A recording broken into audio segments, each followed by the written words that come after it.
కార్మిక కర్షకుల హక్కులను హరించేలా అదానీ అంబానీలకు సంపదను దోచిపెట్టేలా పార్లమెంటులో కేంద్రం రాజ్యాంగ సవరణలు చేస్తోందని కొమరం భీం రామ్జీ గోండు వంటి ఆదివాసీ పోరాట యోధులను స్ఫూర్తిగా తీసుకుంటూ హక్కుల కోసం ఉద్యమించాల్సిన అవసరం ఉందని మాజీ రాజ్యసభ సభ్యురాలు సిపిఎం పొలిట్ బ్యూరో సభ్యురాలు బృందాకారత్ పిలుపునిచ్చారు. పట్టణంలో నూతనంగా నిర్మించిన భాషెట్టి మాధవరావు విజ్ఞాన కేంద్రం సిఐటియు జిల్లా కార్యాలయ ప్రారంభోత్సవాన్ని గురువారం అట్టహాసంగా నిర్వహించారు. కార్యక్రమ ముఖ్య అతిథిగా హాజరైన బృందాకారత్ కు ఆదివాసీ సంస్కృతి గుస్తాడి నృత్యాలతో ఘన స్వాగతం పలికారు.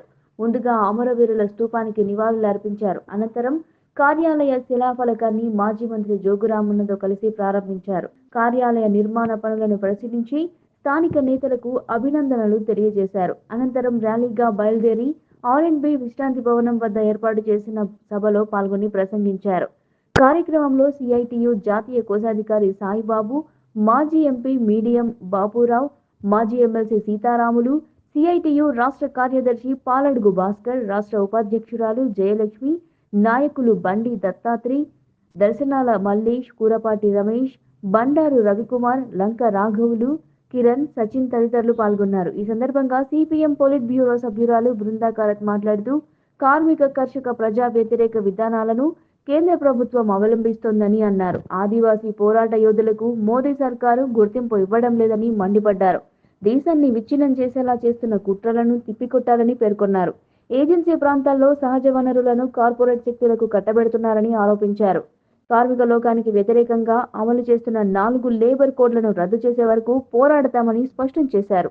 इस मंच पर उपस्थित है जब हम कॉमरेड भाषेट्टी माधवराव जो सीआईटीयू के फाउंडर थे, ट्रेड यूनियन के फाउंडर थे, जब उनके नाम को हम सलाम करते हैं और मेरे प्रिय साथियों, प्रिय मैना सोदरी सोदरा लारा अंदरकी नमस्कारम अभिवंदनम लाल सलाम।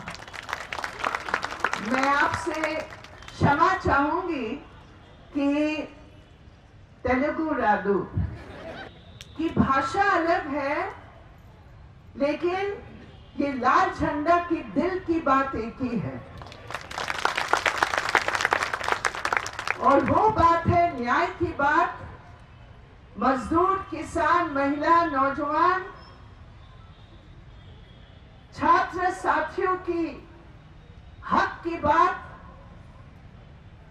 तो इसीलिए आप मुझे क्षमा करेंगे, एक दफ्तर का गठन हुआ है।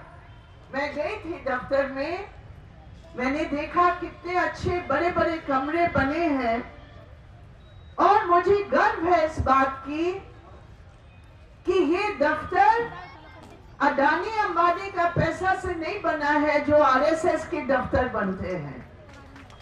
ये दफ्तर बना है मजदूरों की खून पसीने का, उनकी कमाई के पैसे का डोनेशन देकर ये दफ्तर बना है। मैं आप सबको बधाई देती हूँ।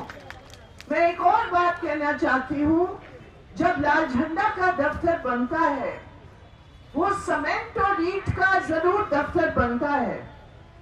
सीमेंट भी लगता है, ईंट भी लगती है, बालू भी लगता है, श्रमिकों का श्रम भी लगता है, लेकिन वो दफ्तर ईंट और सीमेंट का दफ्तर नहीं है। वो दफ्तर है प्रजा का दफ्तर।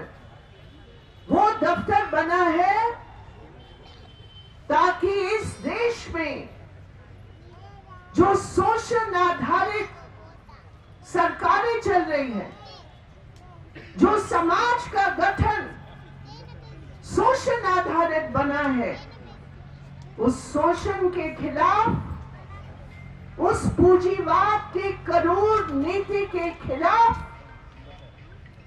वो दफ्तर, उस निजाम को पलटने के लिए क्या संगठन हम बना सकते हैं, वो दफ्तर संघर्ष का केंद्र बनेगा। वो दफ्तर आपका दफ्तर है। वो दफ्तर में हर आदिवासी आएगा और अपनी बात रखेंगे। ये है वो दफ्तर जिसके लिए आज मैं आप सबको बधाई देती हूँ। ये लाल झंडा प्रयास कर रही है। ये आदिलाबाद है कुमरम भीम की वो धरती। कुमरम भीम जिसने आदिवासियों की बगावत का नेतृत्व देकर निजाम और ब्रिटिश का जो गठबंधन था उसके खिलाफ लड़कर 1940 में शहीद हुए हैं। आदिलाबाद उनकी खून से सींचा हुआ भूमि है। ये भूमि है रामजी गोंड की। याद रखो, हमारे इतिहास की किताबों में आदिवासियों की जो हमारे देश को आजाद करने के लिए आदिवासियों का जो रोल रहा है, हमारे इतिहास की किताबों में जितना जगह मिलना चाहिए वो नहीं है। लोग कहते हैं 1857 पहला ब्रिटिश के खिलाफ युद्ध था, वो सही नहीं है। पूरा पूर्वी भारत में आदिवासियों के नेतृत्व में, सिद्धो कान्हो के नेतृत्व में एक जबरदस्त आंदोलन हुआ ब्रिटिश के खिलाफ। और 1861 में यहां रामजी गोंड का जो संघर्ष रहा, आप सोचो उस निर्मल इलाके में 1000 से अधिक आदिवासियों को पेड़ों पर लटकाकर फांसी लगा दी थी। ब्रिटिश जुल्म के खिलाफ वो आदिवासी थे जिन्होंने कुर्बानी की।